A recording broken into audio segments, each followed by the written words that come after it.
ሜዲቴሽን በጣም ተፈጥሯዊ የሆነ ነገር ነው። ወደ ራሳችን የመመለስ ሂደት ነው። ወደ ውስጣችን፣ ወደ እውነተኛው ተፈጥሯችን የመመለስ ሂደት ነው።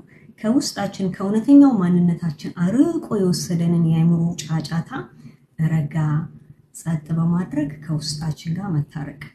በውስጣችን እውነተኛ ጸጥታና እርጋታ ሁሌም አለ። ምክንያቱም ምንም አይነት ድምፅ የሚነሳው ከጸጥታ ላይ ነው። ምንም አይነት እንቅስቃሴ የሚነሳው ከመረጋጋት ላይ ነው። ከስር ስቲልነስ ከሌለ፣ የሚይዘው ስቲልነስ ከሌለ ቫይብሬሽን አይኖርም፣ ሙቭመንት አይኖርም። ሙቭመንት ከሌለ ድምፅ የለም፣ ቫይብሬሽን የለም፣ ምንም የለም።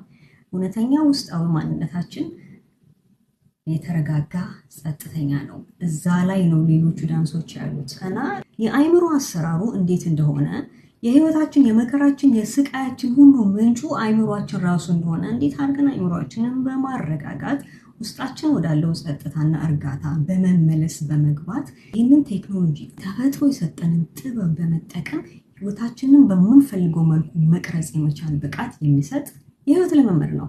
ባጭሩ ይሄ ነው። ሜዲቴሽን ሌላ ምንም ታሪክ የለውም።